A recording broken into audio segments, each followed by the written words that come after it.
Hi everyone, thanks for dropping by my YouTube channel today, where I'm about to do post-repairs final tests on Eli's QuadraFire brand pellet stove controller.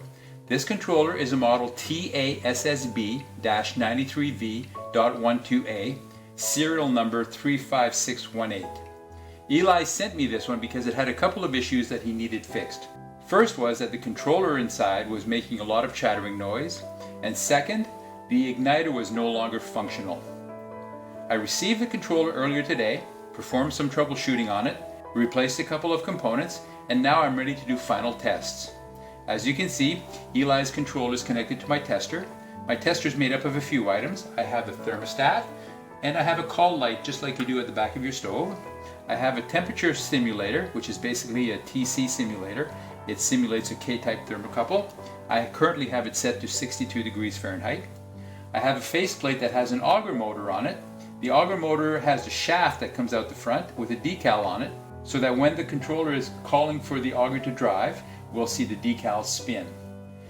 I also have 4 light bulbs at the rear, and those light bulbs simulate the different functions of your stove. The first one being the igniter, the combustion fan, the auger motor, and finally the convection or room fan. Just know that for this controller, the convection or room fan will not come on. That fan is controlled by a thermostatic switch inside of your stove. Before turning the controller on, I will note that I've written on the controller a number of items. First, in red, that the red LED will come on at approximately 1300 degrees Fahrenheit. The green LED will come on at approximately 300 degrees Fahrenheit. And in blue, I've noted that I've checked out a number of timers inside the controller, namely the 2-minute auger timer and the 8-minute igniter timer, and those are all functional. But I also checked all 5 timers inside the controller and they work as well. So let's go ahead and turn this on, and when we do, one light will come on. As we see, the combustion fan has come on. At this point, I'm going to put a shade in front of the lights so that we can dampen the amount of light that reaches the camera and hopefully not make this image too dark. I'm now going to increase the temperature to about 300 degrees Fahrenheit so that we can see the green LED come on. So we're about 282. Let me turn this up a little bit. There we see it. It's on, off, on, off, on, off, on. So at about 300 degrees Fahrenheit, it comes on. So that's functional. Let me turn it back down to 62 degrees Fahrenheit. That's a little low. The light is off. Let's do a call for heat, and as we do, a number of things will happen. We get a call for heat, so we see the call for heat lamp has come on. The light bulb that simulates the auger motor has come on. We hear the auger motor driving, and we see the decal spinning. So that's all functional.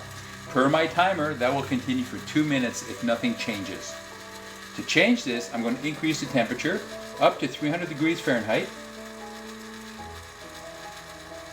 And as I reach the 300 degrees Fahrenheit point, we can see the green light come on and off, on and off, on and off as I tweak around 300 degrees Fahrenheit. So that's functional. If I continue increasing the temperature up to 1300 degrees Fahrenheit, we'll see some effect on the lights.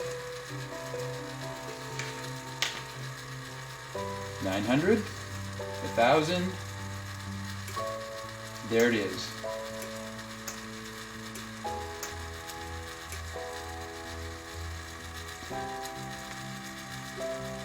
So we're idling around 1250. I wrote that incorrectly. So at 1250 we see that the igniter goes on and off, but the auger keeps on driving. So this cycle would continue. We continue feeding pellets into the fire pit.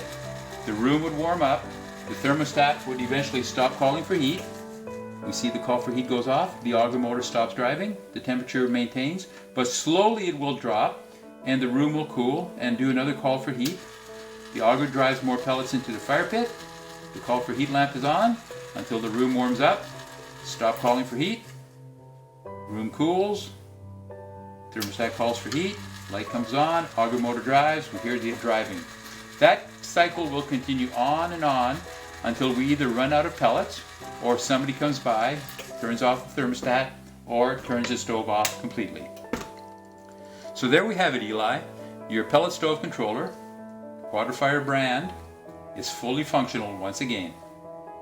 I want to thank you very much for sending it to me. I appreciate that.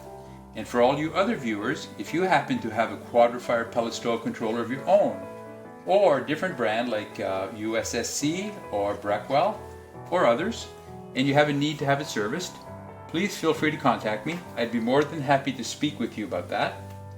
In the meantime, I hope you'll take a few seconds to give this video a thumbs up and subscribe to my channel.